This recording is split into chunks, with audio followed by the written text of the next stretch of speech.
Hi guys. Chapter 9 is called The Watsons Go to Birmingham 1963. That Sunday I got up early. There weren't any cartoons on then, but it was always fun to wake up and not have to worry about going to school. When I got into the living room, I was surprised to see the front door open. I looked outside and saw Dad sitting in the brown bomber. I guess he was listening to records because he had his arms across the seat and was beating his hand up and down like it was a drum. I ran back upstairs to the bedroom and changed out of my pajamas. I peeked out of the bedroom window to make sure Dad hadn't left. He was still in the car, so I ran downstairs and through the front door. I remembered and caught the screen just before it slammed. I tapped on the window and Dad turned and smiled at me, then pointed to the passenger side for me to get in. I ran around the car and climbed in. "Hey, Kenny." "Hi, Dad." "How'd you sleep?" "Okay, I guess." "Go on in and get yakety yak and sit with me for a while." "That's okay, I'll just listen to what you're playing."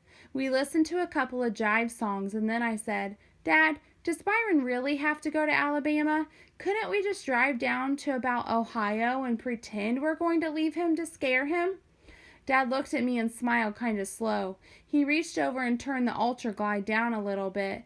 "Kenneth, I know you're going to miss Byron. We all will. But son, there are some things that Byron has to learn, and he is not learning them in Flint. And the things he is learning are things we don't want him to do. Do you understand?"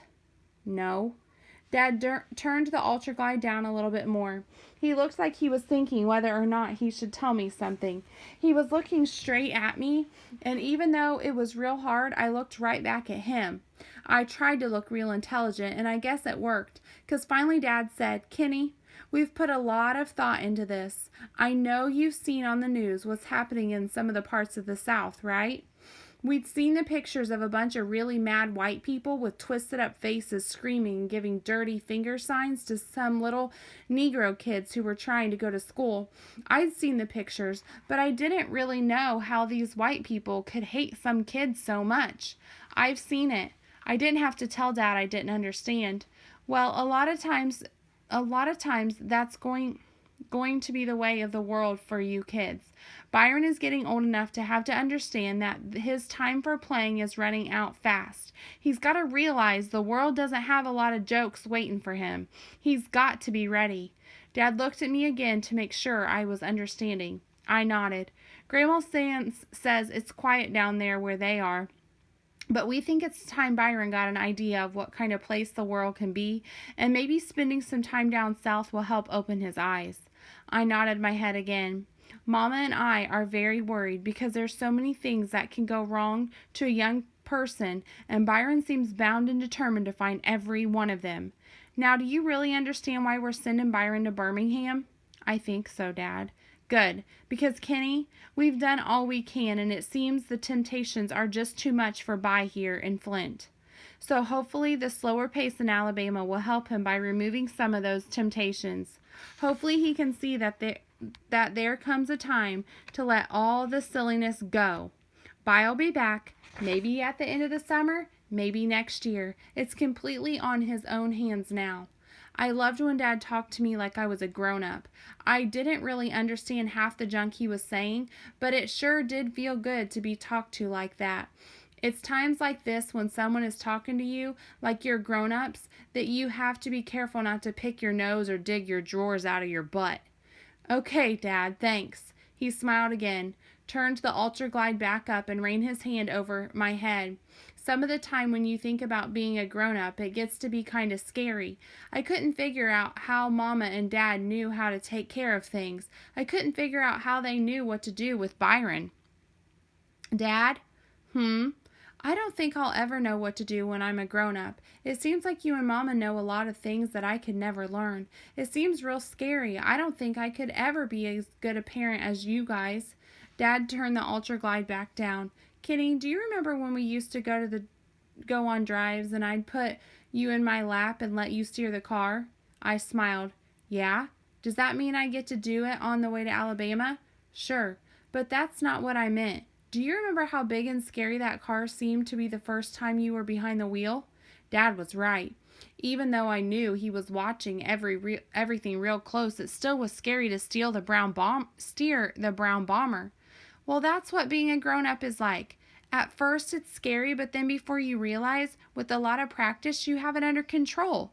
Hopefully, you'll have lots of time to practice being grown up before you actually have to do it. This was making sense to me. And as far as you being a good parent, don't worry. You'll learn from the mistakes your mother and I make, just like we learned from the mistakes our parents made.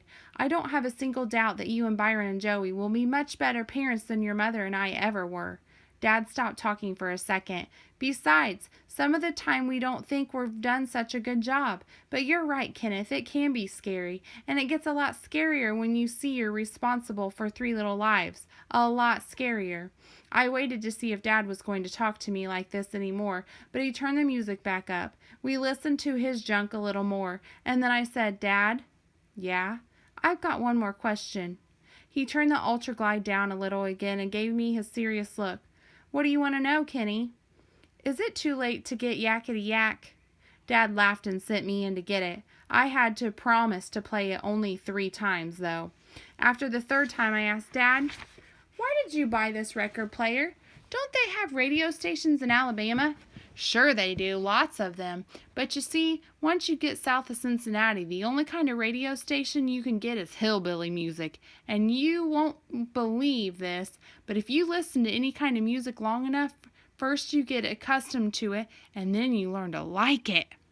Now, your mother and I made a deal when we first got married that if either one of us ever watched the wonderful, wonderful Lawrence Welk show or listened to country music, the other one got to get a free divorce. I'm kind of used to your mother, and I don't want to have her dump me, so instead of taking the chance I would get hooked on hillbilly music, I thought it would be wise to bring our own songs along with us.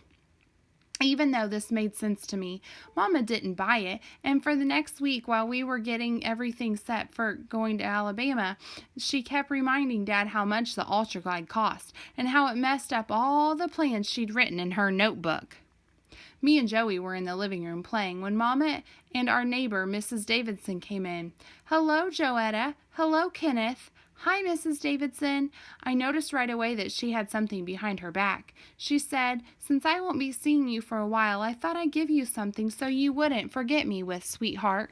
She stuck a box out toward Joey. I could kill Joey the way she opened presents. Instead of ripping the wrapping paper off, she hunted around to find each piece of tape, then peeled it off real careful. It took her about 2 days to get all the paper off and open the box. Joey finally held up her present. I didn't think Mrs. Davidson noticed, but I could tell there was something that Joey wasn't too happy about.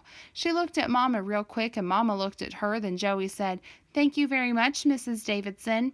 Mama smiled. Mrs. Davidson took the present from Joey and handed it to Mama. See, Willona, it's just like I told you. Look at that smile. The minute I saw it, it reminded me of Joetta. Is that her smile or what? In fact, do you know what I named this angel? Joey pretended she was stupid and said, No, Mrs. Davidson. I named her after my favorite little girl. An angel's name is Joetta. I went over for a closer look. Mrs. Davidson had bought Joey a little angel that was kind of chubby and had big wings and a halo made out of straw. The only thing about its smile that looked like Joey to me was that the angel had a great big dimple too. It was made out of white clay and it looked like someone had forgotten to paint it.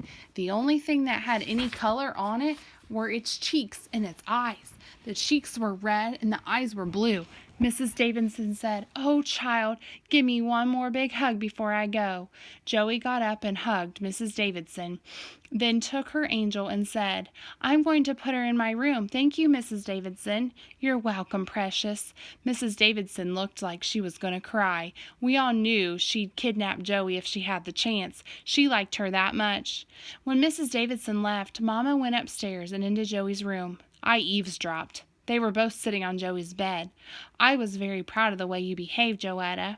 What was wrong? The angel, Mommy. Oh? Mrs. Davidson said it reminded her of me, but it don't look like me at all.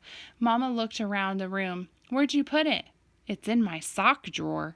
Joey was so neat she had a separate drawer for socks. Mama went and got the angel and sat next to Joey. Sweetheart, I can see how it reminds her of you. Look at that dimple. But, Mommy, it's white. Mama laughed. Well, honey, I can't say it isn't, but an angel's an angel. What do you think? Maybe, but we know the angel's name isn't Joetta Watson. Well, I'm glad you didn't hurt Mrs. Davidson's feelings. Keep the angel around. You might get to like it. Where do you want me to put it? Back under the socks. Mama laughed. The only one who didn't do anything to get ready to go to Alabama was Byron. He acted like nothing was going to happen, even though Mama got a bunch of our clothes together and put them in suitcases. The smelly green pine tree was hung from the rearview mirror, and all the list of and figurings were done. But Byron acted like he didn't notice. Even after a few more yelling phone calls were made to Alabama, Daddy Cool just kept being cool. Byron didn't even get nervous when Mama packed a whole bunch of food in the giant green cooler we borrowed from the Johnsons. After all this stuff, it was finally the night before we were supposed to leave. We'd just got in bed. Byron was up in his bunk and I was down in mine. I was so excited that I was talking a mile a minute, but I was talking to myself. Byron wouldn't answer or anything. There was a knock at our bedroom door. Come in. It was Mama and Dad. Mama said, Lights out, Kenneth. Byron, you come with us. What for? We thought since this was our last night you were going to be spending in Flint for a while that you might like to sleep in our room tonight. You thought what? Byron had a way of saying stuff in a few words that made it seem like he was saying a whole bunch more. Come on by, you're bunking with us tonight, Dad said. Aw, man. Byron jumped out of the top bunk and gave me his death stare. I just shrugged. I guess the grapevine had gotten back to Mama and Dad that By was going to make a prison break tonight before he got transferred to Alabama. He thought I was the snitch, but it was Joey. She knew if Mama and Dad got up in the morning and Byron had flown the coop, that he'd really be a dead man when they finally recaptured him. So I guess she saved his life by snitching, but By sure didn't appreciate it. I sneaked out of bed after Mom and Dad arrested Byron. I was too excited to sleep and too excited to read. I looked out the window at the brown bomber and couldn't believe it was going to take us all the way to Alabama. The trip didn't become real to us until 9 in the morning when we were in the car waving goodbye to Rufus and heading toward I-75, a road that runs all the way from Flint to Florida. One road. We weren't even on the expressway before Mama started reading out of her notebook telling us everything that was planned for the next 3 days. Day 1, today. We leave Flint and drive for 300 miles in about 5 or 5.5 hours. That will take us to Cincinnati. 300 miles in one day. It just didn't seem like it could be done. Me and Joey shook our heads. Byron looked out the window. In Cincinnati, we'll get a room in a motel. We brought plenty of blankets so you kids will be able to sleep on the floor. Me and Joey cheered. We'd never been to a motel before. Byron just kept looking out the window. Day 2. Tomorrow. Now your daddy and this car both aren't as young as they used to be, so we don't want to push either one of them too hard. Dad looked shocked. So we rise and shine real early in the morning and drive for 250 miles in about 5 or 6 hours. That should put us right outside of Knoxville, Tennessee. Mr. Johnson says that there are some clean, safe rest stops there, so we can spend the night in the car. If that's true, we'll stay there. If not, we'll have to see if we can find a motel room in Knoxville. Day 3, Monday. This is going to be a rough day for your daddy because he's going to have to drive for more than 6 hours. After we leave Knoxville, we've got about 300 miles to go. If we leave early enough, we'll be pulling in to home about 3 in the afternoon. Mama turned the page in her notebook. We're going to be able to stop once a day on the way back for hamburgers and once a day on the way down for hamburgers, and once a day on the way back. Me and Joey cheered again at this news. Byron acted like he didn't hear. Now, if we sleep in the car outside Knoxville, we can stop one more bonus time coming and going. Otherwise, the cooler in the trunk is full of chicken, soda pop, potato salad, sandwiches, and fruit for the whole trip down. I'm sure Grandma Sands will have everything set for the way back. I thought about it for a minute, then asked, Mama, how come we don't just drive until Dad gets tired, then stop? Dad did an imitation of a hillbilly accent. 'Cause, boy, this here is the deep south. Y'all is gonna be driving, through. Y'all colored folks can't be just pulling up to any old way and be specking to get a room and food and boy, I said, Yeehaw, what I'm saying, boy. I said, "Ya hear what I'm saying, boy?" Me and Joey laughed again, and even Byron kind of smiled. This only encouraged Dad to say more Southern-style stuff. "You all didn't know that, boy? That, what's the matter with you? You think is here is you America." Mama had everything planned about the trip. Everything. What we'd eat, when we'd eat, who got bologna sandwiches on day 1, who got tuna fish on day 2, who got peanut butter and jelly on day 3. She'd figured out how long we could hold ourselves between going to the bathroom, how much money we'd spend on hamburgers, how much was for an emergency, everything. She'd figured out who got the window on each day and who was responsible for keeping paper and junk from piling up in the car. When she finished reading all that stuff to us, I asked her if I could look at the notebook. She handed it to me, and I saw written in the cover in big black letters, "The Watsons go to Birmingham, 1963. She'd even drawn a picture of a flower with a big fat stupid bird trying to land on it. Man, Mama sure is a bad artist. "Why is this bird trying to land on a flower, Mama?" Dad cracked up. "Oh, Kenneth, I asked her the same thing, and she was highly offended." Mama said, "That's a bee, not a bird. I guess if you squinted up your eyes, it might look like a bee, but not too much." Mom had also gone to the library to look up stuff about every state we'd travel through. We heard a bunch of boring junk about the expressway, how many years it took to finish it, how many miles long it was, how much it cost to build it, how it ran all the way from the Upper Peninsula in Michigan to Florida. All kinds of thrilling news. The only thing that was a little bit interesting was how many people got killed and hurt making the road. You never would think putting an expressway down was so dangerous. She'd brought books and puzzles and games, too. She really did try to make the trip interesting. The most interesting part for me, though, was going to be Byron. 2 days before we left, Buckhead came by to visit Byron. The 3 of us were in mine and By's bedroom. They tried to bully me out of the room, but I stayed. They were sitting in the upper bunk, and I was in the lower one. "Man," Buckhead complained, "I couldn't live with your man. We'd be coming to blows daily, Jack." "What can I say?" Byron answered. "Not much. I can't believe they're going to make you spend the whole blanged summer in hot old Alabama. Shoot, I'd find somewhere else to stay. You're going to be back as the ace of spades when you get back. You're going to be black as the ace of spades when you get back. That got some show-enough sun down there." "Yeah, but dig. I got a way to pay them jive old squares back."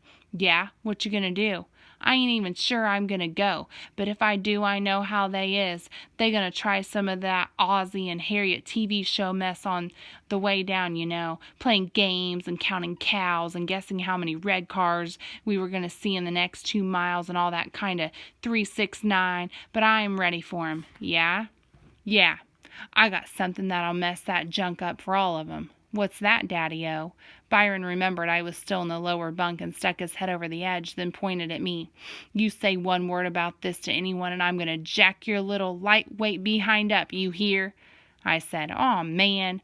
By disappeared back onto the top bunk. "Yeah, Buckhead, if I do go, I'm going to go that whole blank trip, and no matter what they do to me, I ain't going to say one single word." "Whoa. How long that trip going to take?" 3 days. "Cool, that'll show them."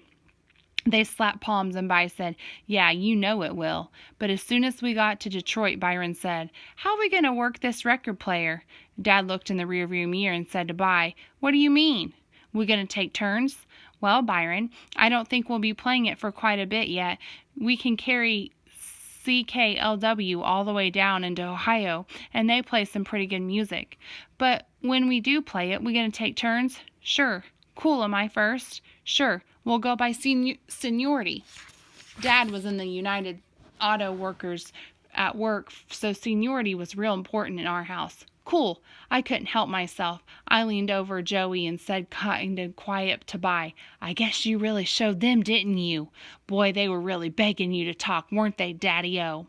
Byron made sure Joey wasn't watching, then flipped me a dirty finger sign and made his eyes go crossed. On the left, kids, is Tiger Stadium." Mama was pointing out all the important things we passed on the way. As the payback For giving me the dirty finger, I said out loud to Bi, "How many cows you counted, Bi? How many red cars so far?"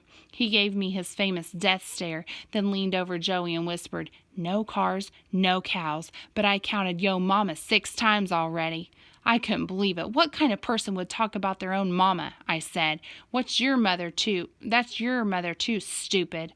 I knew he didn't care, though, but I had to get him back, so I called him the only thing that bothered him. I said, "You might have counted my mama 6 times, but have you counted your mouth lately, lipless wonder?" I got him. He showed his teeth and said, "You little," and tried to grab me. Dad's eye was in the rearview mirror. "All right, you two. I said no nonsense, and I don't mean maybe." Byron used silent mouth language to say, "I'm going to jack you up in Alabama, you punk." So as we drove down I-75 headed for Birmingham, I felt pretty good.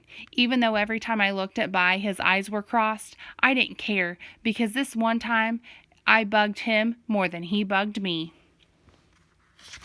Okay, chapter 10 is Tangled Up in God's Beard. Make sure you answer your questions.